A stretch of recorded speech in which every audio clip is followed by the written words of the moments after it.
നമ്മൾ വീണ്ടും കെമിസ്ട്രിയിലേക്ക് തിരിച്ചു വന്നിരിക്കുകയാണ്. നമ്മുടെ കെമിസ്ട്രി സബ്ജക്ട് നമ്മൾ പഠിച്ചുകൊണ്ടിരുന്ന first chapter electronic configuration and periodic table ആയിരുന്നു പഠിച്ചിരുന്നത്.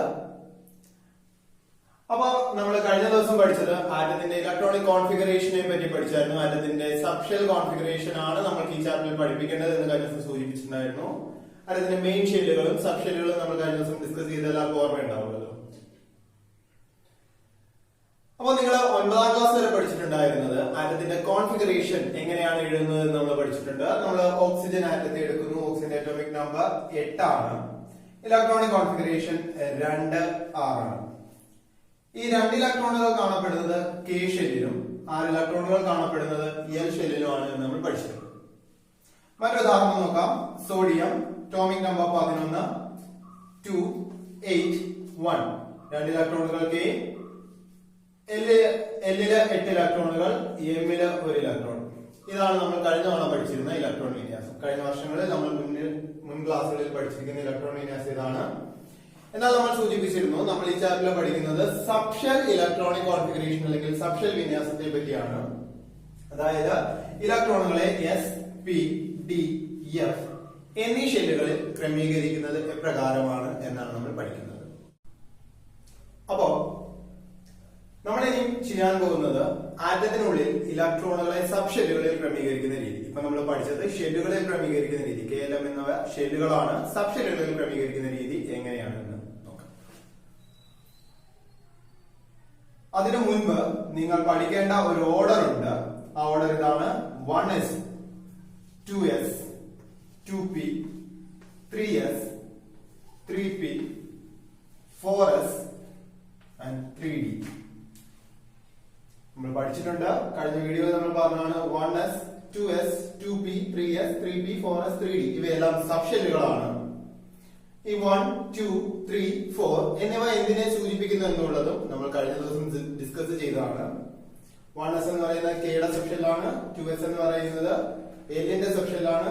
2p യും എല്ലിന്റെ ആണ്. 3s 3p 3d എന്ന് പറയുന്നത് എമ്മിന്റെ ആണ് എന്നൊക്കെ നമ്മൾ പഠിച്ചിട്ടുള്ളതാണ്. അപ്പോ ഈ ഓർഡർ നമ്മൾ കാണാതെ പഠിക്കണം എന്ന് പറയുന്നതിന് കാരണം നമ്മുടെ ചാപ്റ്ററിന്റെ മെയിൻ ആയിട്ടുള്ള ഒരു പോർഷൻ ആണ് ഈ പറയുന്ന കോൺഫിഗറേഷൻ. ഈ കോൺഫിഗറേഷൻ വെച്ചിട്ടാണ് നമ്മൾ ഇനിയുള്ള ചാപ്റ്ററിലെ ബാക്കി കാര്യങ്ങളെല്ലാം ഡിസ്കസ് ചെയ്യാൻ പോകുന്നത്. ഈ ഓർഡർ ഇപ്രകാരം തന്നെ പഠിക്കണമെന്ന് പറയാൻ കാരണം നമ്മൾ പഠിച്ചിട്ടുണ്ട് ഷെല്ലുകളിൽ ഇലക്ട്രോണുകളെ നിറയ്ക്കുമ്പോൾ കെയിൽ കൊടുത്തതിന് ശേഷം മാത്രമേ ഇലക്ട്രോണുകൾ എല്ലിൽ കൊടുക്കാവൂ, എല്ലിൽ കൊടുത്തതിന് ശേഷം മാത്രമേ ഇലക്ട്രോണുകളെ എമ്മിൽ കൊടുക്കാവൂ എന്ന് പഠിച്ചിട്ടുണ്ട്. അതേപോലെ തന്നെ സബ് ഷെല്ലുകളിലും ഇലക്ട്രോൺ ഫില്ലിംഗ്, ഇലക്ട്രോൺ പൂരണം നടക്കുന്ന സമയത്ത് ഇലക്ട്രോണുകൾ ഫില്ല് ചെയ്യേണ്ടത് ഈ ഒരൊറ്റ ഓർഡറിൽ തന്നെ ആയിരിക്കണം. ഈ ഓർഡറിന് വ്യത്യാസം ഉണ്ടാവുകയില്ല. ഈ ഓർഡറിലായിരിക്കണം എല്ലായ്പ്പോഴും ഇലക്ട്രോണുകൾ പൂരണം ചെയ്യപ്പെടേണ്ടത്. എസ് എന്ന സബ് ഷെല്ലിൽ പരമാവധി കൊള്ളാവുന്ന ഇലക്ട്രോണുകളുടെ എണ്ണം 2 ആണ്. എസിൽ പരമാവധി കൊള്ളാവുന്ന ഇലക്ട്രോണുകളുടെ എണ്ണം 2 ആണ്. കെയിൽ പരമാവധി 2 എണ്ണം കൊള്ളാവുന്നത് പോലെ തന്നെ എസ് എന്ന സബ് ഷെല്ലിൽ കൊള്ളാവുന്ന പരമാവധി ഇലക്ട്രോണുകളുടെ എണ്ണം 2. പി എന്ന സബ് ഷെല്ലിൽ പരമാവധി കൊള്ളാവുന്ന ഇലക്ട്രോണുകളുടെ എണ്ണം 6 ആണ്. ഡി എന്ന സബ് ഷെല്ലിൽ പരമാവധി കൊള്ളാവുന്ന ഇലക്ട്രോണുകളുടെ എണ്ണം 10 ഉം എഫ് എന്ന സബ് ഷെല്ലിൽ കൊള്ളാവുന്ന പരമാവധി ഇലക്ട്രോണുകളുടെ എണ്ണം 14 ആണ്. ഇതിന്റെ അടിസ്ഥാനത്തിലാണ് ഈ ഓർഡർ കൃത്യമായി പഠിക്കണം എന്ന് ചോദിച്ചാൽ നമ്മൾ പറഞ്ഞിട്ടുണ്ട് കെ എന്ന ഷെല്ലിൽ ഇലക്ട്രോണുകൾ പൂരണം ചെയ്തതിനു ശേഷം മാത്രമേ ഇലക്ട്രോണുകൾ എല്ലിൽ നിറയുകയുള്ളൂ. അതേപോലെ തന്നെ ഇലക്ട്രോണുകൾ എല്ലായ്പ്പോഴും ഊർജം കുറഞ്ഞ നിലയിലാണ് ഇരിക്കാൻ ആഗ്രഹിക്കുക. 1s-നാണ് എനർജി ഊർജം ഏറ്റവും കുറവ്. അതിനേക്കാൾ കൂടുതലാണ് 2s എന്ന സബ് ഷെല്ലിന്, അതിനേക്കാൾ കൂടുതലാണ് 2pക്ക്, അതിനേക്കാൾ കൂടുതലാണ് 3s-ന്, അതിനേക്കാൾ കൂടുതലാണ് 3pക്ക്. ഈ ഒരു പോർഷനിൽ മാത്രം ഒരു ചേഞ്ച് ഉണ്ട്. 3p കഴിഞ്ഞിട്ട് 3d അല്ല വരുന്നത്, പകരം 3dയേക്കാൾ എനർജി ഊർജം കുറവാണ് 4s-ന്. അതായത് 3pക്ക് ശേഷം ഇലക്ട്രോണുകളെ 4s-ൽ ഫില്ല് ചെയ്യണം. 4s-ൽ ഫില്ല് ചെയ്തതിനു ശേഷം മാത്രമേ ഇലക്ട്രോണുകളെ 3d-യിൽ നിറയ്ക്കാൻ പാടുള്ളൂ. എസ് എന്ന സബ് ഷെല്ലിൽ കൊള്ളാവുന്ന പരമാവധി ഇലക്ട്രോണുകളുടെ എണ്ണം 2 ആണ്. എസ് എന്ന സബ് ഷെല്ലുകളിൽ കൊള്ളാവുന്ന ഏത് സബ് ഷെല്ലാണെങ്കിലും എസ് സബ് ഷെല്ലാണെങ്കിൽ കൊള്ളാവുന്ന പരമാവധി ഇലക്ട്രോണുകളുടെ എണ്ണം 2 ആണ്. പി എന്ന സബ് ഷെല്ലിൽ കൊള്ളാവുന്ന ഇലക്ട്രോണുകളുടെ എണ്ണം 6 ആണ്. ഡി എന്ന സബ് ഷെല്ലിൽ കൊള്ളാവുന്ന ഇലക്ട്രോണുകളുടെ പരമാവധി എണ്ണം 10 ഉം എഫ് എന്ന സബ് ഷെല്ലിൽ കൊള്ളാവുന്ന പരമാവധി ഇലക്ട്രോണുകളുടെ എണ്ണം 14 ആണ്. നമ്മൾ കുറച്ചു മുൻപ് സോഡിയത്തിന്റെ വിന്യാസം എഴുതിയിരുന്നു, കോൺഫിഗറേഷൻ എഴുതിയിരുന്നു. കെയിൽ 2 എൽ എം ആകെ 11 ഇലക്ട്രോണുകൾ ഉള്ളതിൽ കെയിൽ കൊള്ളാവുന്ന പരമാവധി 2 എണ്ണത്തെ നമ്മൾ ഇവിടെ കൊടുത്തു. ബാക്കിയുള്ള 9 എണ്ണം എൽ എന്ന സബ്ഷെല്ലിൽ കൊള്ളില്ല. എല്ലിൽ പരമാവധി കൊള്ളാവുന്ന ഇലക്ട്രോണുകളുടെ എണ്ണം 8 ആണ്. അതായത് എല്ലിൽ നമ്മൾ 9 എണ്ണത്തെ ഒരുമിച്ച് കൊടുക്കുന്നില്ല. എല്ലിൽ കൊള്ളാവുന്ന പരമാവധി 8 കൊടുക്കുന്നു. എമ്മിൽ പരമാവധി 18 എണ്ണം കൊള്ളാമെങ്കിലും നമുക്ക് ആകെ 11 ഇലക്ട്രോണുകളിൽ 10 ഇലക്ട്രോണുകൾ നമ്മൾ ഓൾറെഡി കൊടുത്തു. ഇനി 1 ഇലക്ട്രോണേ ഉള്ളൂ, അതിനെ എമ്മിൽ കൊടുക്കുന്നു. അതേ രീതി തന്നെ ആയിരിക്കണം സബ് ഷെല്ലുകളിലും ഇലക്ട്രോണുകളെ കൊടുക്കുന്ന സമയത്ത് ശ്രദ്ധിക്കേണ്ടത്. ആദ്യം സബ് ഷെല്ലുകളിൽ കൊള്ളാവുന്ന പരമാവധി ഇലക്ട്രോണുകൾ കൊടുക്കാനുണ്ടെങ്കിൽ കൊടുത്തതിന് ശേഷം മാത്രം തൊട്ടടുത്ത സബ് ഷെല്ലുകളിലേക്ക് ഇലക്ട്രോണുകൾ പൂരണം ചെയ്യുക. അപ്പൊ ഇനി അടുത്തായിട്ട് നമ്മൾ ഡിസ്കസ് ചെയ്യാൻ പോകുന്നത് കുറച്ച് ആറ്റങ്ങളുടെ സബ് ഷെൽ ഇലക്ട്രോണിക് കോൺഫിഗറേഷൻ നമുക്ക് എഴുതി നോക്കാം. ആദ്യമായി നമ്മൾ എഴുതാൻ പോകുന്നത് നമ്മുടെ കാർബൺ ആണ്. C6 കാർബണിന്റെ അറ്റോമിക് നമ്പർ 6 ആണ്. അതായത് കാർബണിനുള്ളിൽ 6 ഇലക്ട്രോണുകൾ ഉണ്ട്. ഈ കാർബൺ 6ന്റെ കോൺഫിഗറേഷൻ സബ് ഷെൽ കോൺഫിഗറേഷൻ എങ്ങനെ എഴുതാമെന്ന് നമുക്ക് നോക്കാം. അപ്പോ നമുക്കറിയാം, നമ്മൾ മുമ്പേ പഠിച്ചു 1s ആണ് ഏറ്റവും ആദ്യം വരേണ്ടത്. 1s സബ് ഷെല്ലിൽ കൊള്ളാവുന്ന പരമാവധി ഇലക്ട്രോണുകൾ 2 ആണ്. നമ്മുടെ മുകളിൽ എഴുതുന്ന ഇലക്ട്രോണുകളുടെ എണ്ണമാണ്. അപ്പൊ 1s2. അപ്പൊ കാർബണിൽ 6 ഇലക്ട്രോണുകൾ, അതിൽ 2 ഇലക്ട്രോണുകൾ കൊടുത്തു. ബാക്കി 4 ഇലക്ട്രോണുകളുണ്ട്. 1s കഴിഞ്ഞാൽ അടുത്ത വരേണ്ടത് 2s ആണ്. 2s അതും s സബ് ഷെല്ലാണ്. അതിലും 2 ഇലക്ട്രോണുകൾ. 1s2 2s2. നെക്സ്റ്റ് കഴിഞ്ഞാൽ 2p ആണ് വരേണ്ടത്. p എന്ന് പറയുന്ന സബ് ഷെൽ. p സബ് ഷെല്ലിൽ കൊള്ളാവുന്ന പരമാവധി ഇലക്ട്രോണുകളുടെ എണ്ണം 6 ആണ്. എന്നാൽ ഇവിടെയുള്ള 6 ഇലക്ട്രോണുകളിൽ 4 ഇലക്ട്രോണുകളെ നമ്മൾ ഇവിടെ കൊടുത്തു കഴിഞ്ഞു. 2 ഇലക്ട്രോണുകൾ കൂടി ഉള്ളൂ. That is 2p2. അപ്പൊ കാർബൺ എന്ന് പറയുന്ന ആറ്റത്തിന്റെ കോൺഫിഗറേഷൻ 1s2 2s2 2p2. ഒരു എക്സാമ്പിൾ കൂടി നോക്കാം. അലുമിനിയം 13 അറ്റോമിക് നമ്പർ 13 ഇലക്ട്രോണുകൾ ഉണ്ട്. 1s2 2s2 2p6 2 4 6 10 ഇലക്ട്രോണുകൾ കൊടുത്തു. ഇനി 3 ഇലക്ട്രോണുകൾ കൂടി. 2p കഴിഞ്ഞ് കഴിഞ്ഞാൽ നെക്സ്റ്റ് വരേണ്ടത് 3s ആണ്. ബാക്കി 3 ഇലക്ട്രോണുകളെയും ഉൾക്കൊള്ളാനുള്ള കഴിവ് s സബ് ഷെല്ലിനില്ല. s സബ് ഷെല്ലിൽ 2 പേരെ ഉള്ളൂ. So 3s2. നെക്സ്റ്റ് ഷെൽ ആയിട്ടുള്ള 3p1. അപ്പോ അലൂമിനിയത്തിന്റെ കോൺഫിഗറേഷൻ വരുന്ന സമയത്ത് ശ്രദ്ധിക്കുക, 2p6 ഫിൽ ആവുന്നു. 3s2 3p1. ഇതാണ് നമ്മളുടെ ആറ്റങ്ങളുടെ electronic configuration, sub shell electronic configuration. One more example, that is argon ആണ്. ആർഗണിന്റെ അറ്റോമിക് നമ്പർ 18 ആണ്. കോൺഫിഗറേഷൻ നോക്കാം. 1s2 2s2 2p6 3s2 and 3p6. 6 4 10 6 16 2 18 electron. ഇതാണ് ആർഗണിന്റെ കോൺഫിഗറേഷൻ. അപ്പോ ആറ്റങ്ങളുടെ കോൺഫിഗറേഷൻ എഴുതാൻ എല്ലാവർക്കും മനസ്സിലായി. ഇനി നമ്മൾ ചെയ്യാൻ പോകുന്നത്, ഇത് നമ്മളുടെ നോർമൽ കോൺഫിഗറേഷൻ ആണ്. ഇതിൽ നിന്നും എങ്ങനെ നോബൽ ഗ്യാസ് കോൺഫിഗറേഷൻ അല്ലെങ്കിൽ നമ്മളുടെ നോബൽ ഗ്യാസ്, അതിനോട് ഏറ്റവും അടുത്ത നോബൽ ഗ്യാസിന്റെ കോൺഫിഗറേഷനുമായി ബന്ധപ്പെടുത്തി എഴുതാം എന്ന് നോക്കാം. അതിനുവേണ്ടി നമുക്ക് നോബൽ ഗ്യാസുകൾ ഏതൊക്കെയാണെന്ന് അറിയണം. നമ്മളുടെ 18ാമത്തെ ഗ്രൂപ്പിൽ കാണപ്പെടുന്നവരാണ് നോബൽ ഗ്യാസസ്. 18ാമത്തെ ഗ്രൂപ്പിൽ കാണപ്പെടുന്നവരാണ് helium, neon, argon, krypton, xenon and radon. ഹീലിയത്തിന്റെ അറ്റോമിക് നമ്പർ 2 ആണ്. നിയോണിന്റെ അറ്റോമിക് നമ്പർ 10 ആണ്. ആർഗണിന്റെ അറ്റോമിക് നമ്പർ 18 ആണ്. നമുക്ക് ഇവ 3 പേരെ മതിയാവും. ഹീലിയം, നിയോൺ, ആർഗൺ എന്നിവയെ മാത്രം മതിയാവും. അപ്പൊ ഹീലിയത്തിന്റെ അറ്റോമിക് നമ്പർ പറഞ്ഞു 2 ആണ്. നിയോണിന്റേത് 10 ആണ്. ആർഗണിന്റേത് 18 ആണ്. ഇതിൽ നിന്നും എങ്ങനെ നമുക്ക് ഈ പറയുന്ന കാർബണിനെയും അലുമിനിയത്തിനെയും ആർഗണിനെയും റെപ്രസെന്റ് ചെയ്യാം എന്ന് നോക്കാം. ഹീലിയത്തിന്റെ അറ്റോമിക് നമ്പർ 2 ആണല്ലോ. അപ്പൊ ഈ 1s2 ഹീലിയത്തിന്റെ കോൺഫിഗറേഷൻ എഴുതുന്ന സമയത്ത് ഹീലിയത്തിന്റെ അറ്റോമിക് നമ്പർ 2 ആണ്. ദാറ്റ് മീൻസ് 1s2 ആണ് ആരുടെ കോൺഫിഗറേഷൻ? ഹീലിയത്തിന്റെ കോൺഫിഗറേഷൻ. അപ്പൊ കാർബണിന്റെ കോൺഫിഗറേഷനിൽ ഈ 1s2 എന്ന് പറയുന്നതിന് പകരം ആരെ എഴുതാം? ഹീലിയത്തെ എഴുതാം. അപ്പൊ ഹീലിയത്തിന്റെ കോൺഫിഗറേഷനോടുകൂടി 2s2 2p2 എന്ന് എഴുതിയാൽ അത് ആരുടെ കോൺഫിഗറേഷൻ ആവും? കാർബണിന്റെ കോൺഫിഗറേഷൻ ആവും. 1s2 എന്നത് ഹീലിയത്തിന്റെ കോൺഫിഗറേഷൻ ആണ്. കാരണം ഹീലിയത്തിൽ 2 ഇലക്ട്രോണുകളാണുള്ളത്. അതുകൊണ്ട് 1s2 എന്ന് എഴുതിയിരിക്കുന്നത് ഹീലിയത്തിന്റെ കോൺഫിഗറേഷൻ ആക്കാം. അപ്പൊ കാർബണിനെ നമുക്ക് എങ്ങനെ എഴുതാം? ഹീലിയത്തിന്റെ കോൺഫിഗറേഷനോടുകൂടി 2s2 2p2 എന്ന് എഴുതിയാൽ അത് കാർബണിന്റെ വിന്യാസത്തിന് തുല്യമാകും. അലുമിനിയത്തിന്റെ അറ്റോമിക് നമ്പർ 13 ആണ്. അപ്പൊ അതിനോട് ഏറ്റവും അടുത്ത നോബൽ ഗ്യാസിനെ നോക്കുക. 13 തൊട്ട് മുമ്പുള്ള നമ്പർ 10. നമ്മളുടെ നിയോണിന് അതിന് തൊട്ട് മുമ്പ് വരുന്ന നോബൽ ഗ്യാസ് അറ്റോമിക് നമ്പർ 10 ആണ്. അപ്പൊ ഈ പറയുന്ന 10 വരെയുള്ള 1s2, 2s2, 2p6 ഇത്രയും ഭാഗം 6ഉം 2ഉം 8ഉം 2ഉം 10 ഇത്രയും ഭാഗം എന്തിന് തുല്യമാണ്? നിയോണിന് തുല്യമാണ്. അപ്പൊ നമുക്ക് നിയോണിന്റെ കോൺഫിഗറേഷനോട് കൂടി എന്തുകൂടി എഴുതിയാൽ 3s2 3p1 എന്ന് എഴുതിയാൽ ആരുടെ വിന്യാസമാകും? അലുമിനിയത്തിന്റെ വിന്യാസത്തിന് തുല്യമാകും. അപ്പൊ അലുമിനിയത്തെ നമുക്ക് എങ്ങനെ എഴുതാം?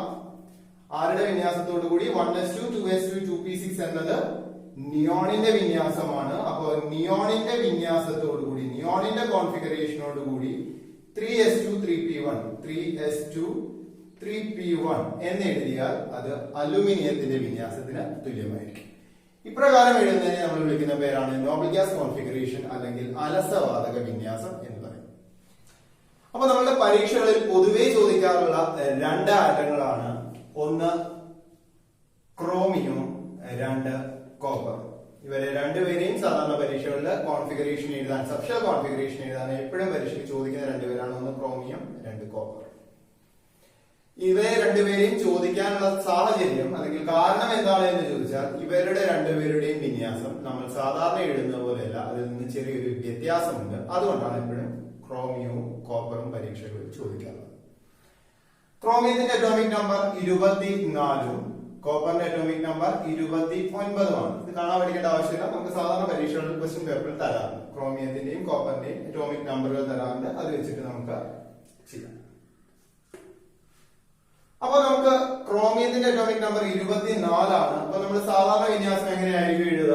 1s2 2s2 2p6 3s2 3p6 3p6 കഴിഞ്ഞാൽ ഓർക്കുക 4s ആണ്.